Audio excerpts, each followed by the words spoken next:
Hello everyone! Welcome back to another episode of the Love and Lore podcast, the podcast where we spread love through sharing our stories and life lore.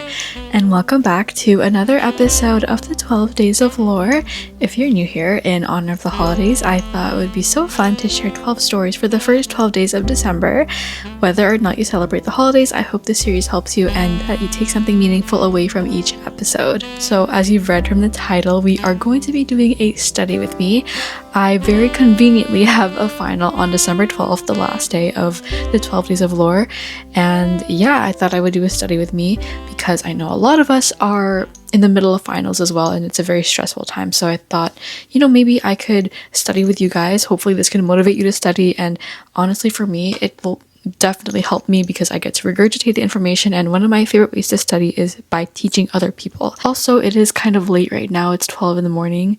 My family is asleep, so I'm going to be whispering again. I feel like whenever I do solo, I'm always really quiet, but that's because the only times I can do this is at midnight. So yeah, hopefully you don't mind, but I personally like it. It feels really cozy and cute, so yeah. Anyways, I'm taking a psychology course for one of my courses this semester, and it's all about children and the law. One of the units that we're going to be tested on is about testimonial supports, and I don't know, it was so interesting to me, and I just thought, I really like this, I understand it well, so I want to teach it to you guys. Just a disclaimer, I don't have any background in law or legal studies. I'm not a political science major. I'm just a psychology girl. Like, everything I learned has just straight up come from my notes and from the material. So if I do say anything wrong, I'm very, very sorry. I know a lot of the topics in this can be quite serious, so yeah, if I do say anything wrong, I'm very, very sorry, but hopefully I do this justice and we can all learn something together. So the whole topic today is about testimonial supports, right? But before we get into that, let's first break down what a testimony is. So a testimony is basically spoken evidence. It's when someone, in this context, it would be a child, they tell the judge or the jury what they know, what they saw, what they experienced, and yeah, again, basically spoken evidence. And this is really important because the court needs to figure out what happened. Another thing that we need to know here is that testifying is stressful. It is stressful, especially for kids. If you've ever watched a live hearing, or if you've ever seen any legal court shows or anything like that where someone is testifying, you know how serious court hearings are. You know how serious these proceedings are. So especially for kids, it's very, very stressful. The child has to face their perpetrator. They have to face the accused, and that within itself can already be super traumatizing for them. And also the child has to disclose very personal and traumatic information in front of people that they don't even know, and the person that did whatever they did to them. So again, it's just very, very stressful. In hearings, there are also these things called cross-examinations. Cross-examinations are another source of stress. It's when the defense, so the accused side, they interrogate the kid, they interrogate the witness, and they ask them questions. A lot of leading questions, a lot of things that can make them mess up or feel really stressed or anxious, and trying to basically disprove them. And yeah, my earring fell. But that can be very stressful for kids as well. And if any steps in any hearing is done incorrectly, it can lead to a lot of long-term consequences. So for the accused, if the accused is wrongly convicted of a crime, this can lead them to have a lifelong criminal record that isn't even supposed to be there. And the child can suffer from long-term stress, which we'll get into later. In fact, stress in this context is so important and it's so prevalent that researchers have classified two forms of stress, and that is anticipatory stress and testimonial stress. So anticipatory stress is stress that occurs before a trial begins. And for kids, a lot of it does come from the idea of facing the accused. That causes them a lot of stress, and rightfully so. And research has shown that higher distress before testifying can lead to mental health problems and long-term consequences in adulthood. There was a study that confirmed that lifelong consequences from testimonial stress can last from 12 to 14 years, which is insane. That is a very, very long time. So that is anticipatory stress.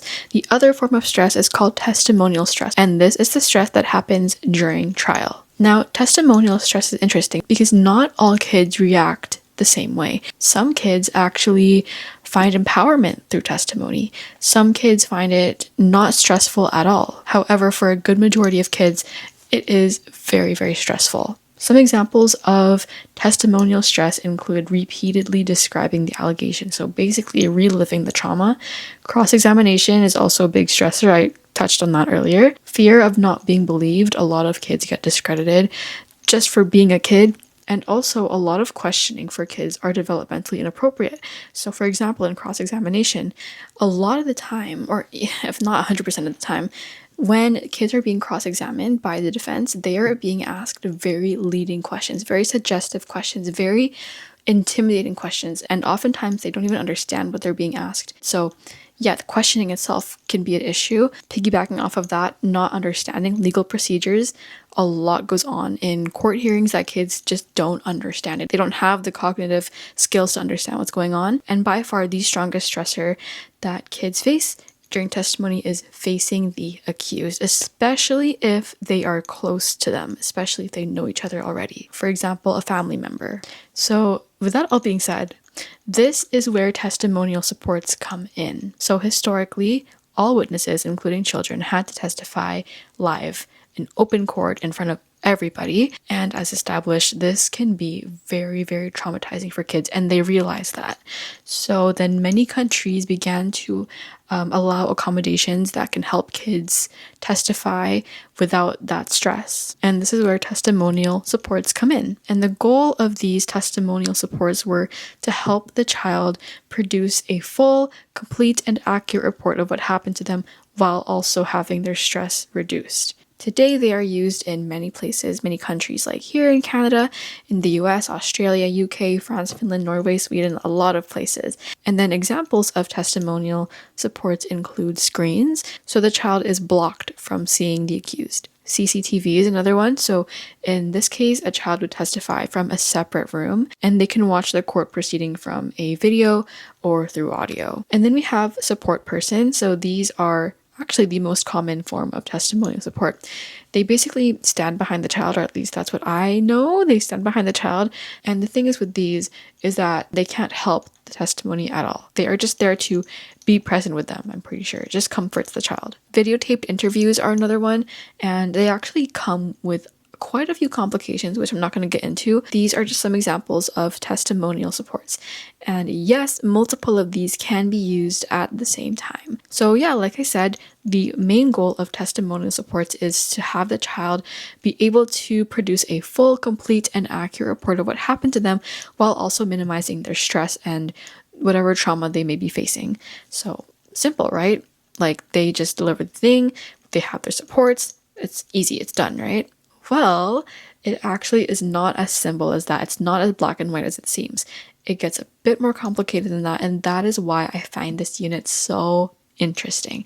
And we're going to dive into that right now. Okay, so first of all, it is not 100% certain that these supports actually do reduce stress in the long term. Now, big emphasis on the long term, because in the short term, or in general, they actually do help quite a lot, like very substantially. There's actually so many studies that prove that these do work in general, but for long term, these supports don't really reduce stress at all for the kids, or at least that's what the lack of evidence tells us. And then there are also legal challenges to testimonial supports, and I actually find these quite interesting. So the defense, so the side of the accused, they argue that testimonial supports actually make the accused look guilty.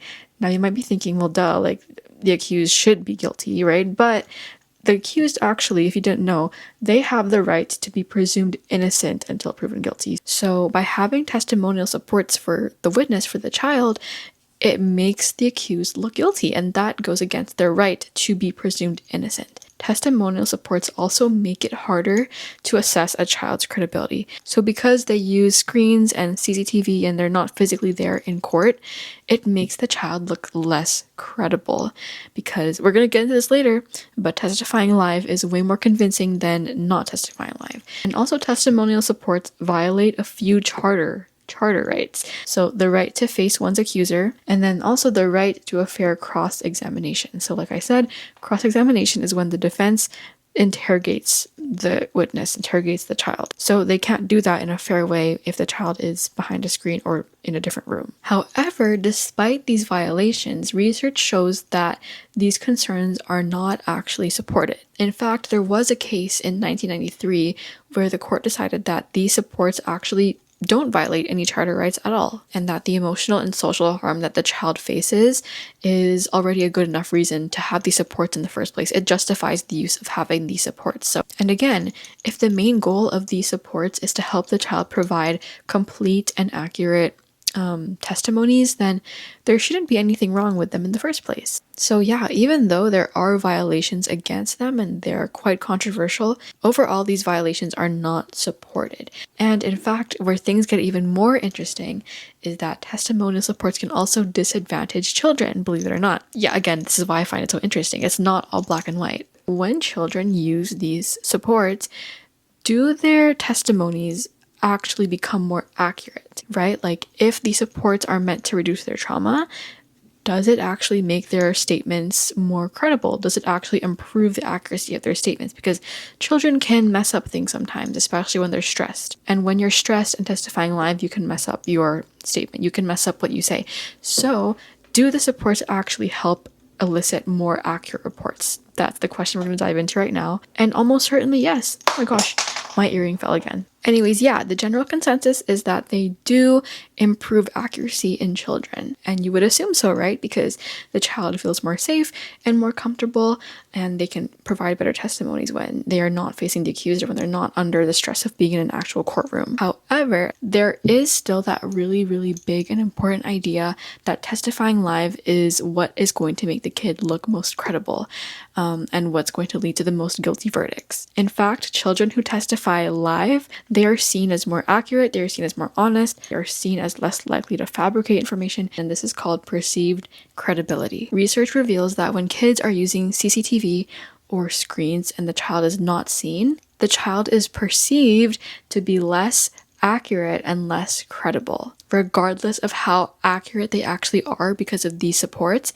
The fact that they're not seen makes them already less credible. And this sucks because this defeats the purpose of testimonial supports. Like if the child is actually being truthful behind the screen and we're discrediting them just because they're not visible, then yeah, it defeats the purpose of a testimonial support. And there are reasons why perceived credibility happens. So there's this concept called the vividness hypothesis, which is basically the idea that a person is more believable when they're speaking in person, when it's more vivid. The kid can still be very inaccurate, but the fact that they are there and live, it makes it more believable. Studies, again, this supports this idea because children that testify live are seen as more detailed, more confident, more natural, more eloquent, more pleasant, more involved, and less nervous. So aside from the effects of perceived credibility, testimonial supports also act on this thing called the expectation violation theory.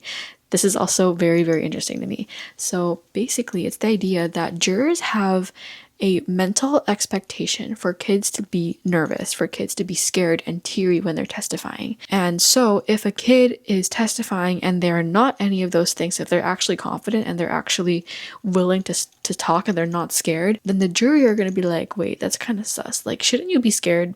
And then they're going to be like, you're not credible. We don't believe you. You look a bit too confident. Like, you look like you've been coached.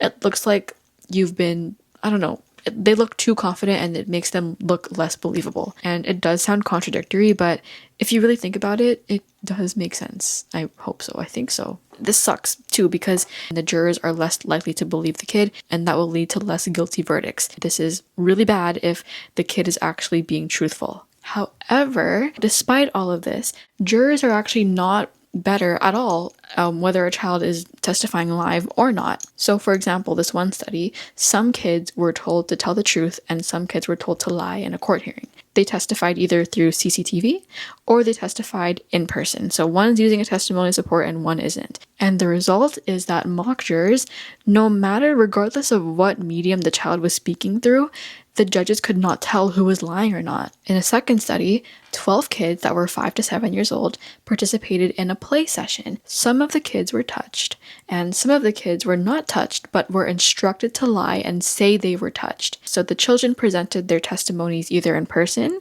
so no supports at all. Some testified through video, and some testified through hearsay. So hearsay is when they tell someone else what happened, and then that person that hears the child tells the court. So an example of a hearsay witness could be a social worker. So yeah, these mediums were used, and then the result, judges could not detect who was lying and who was telling the truth. So it doesn't matter whether a child is testifying live or with a testimonial support, judges cannot tell the difference of who's lying or not. This also kind of goes back to the whole idea of how testimonial supports don't actually violate any rights of the accused, because they can't even tell who's lying or not. So it shouldn't violate anything. So that's basically a wrap on this unit.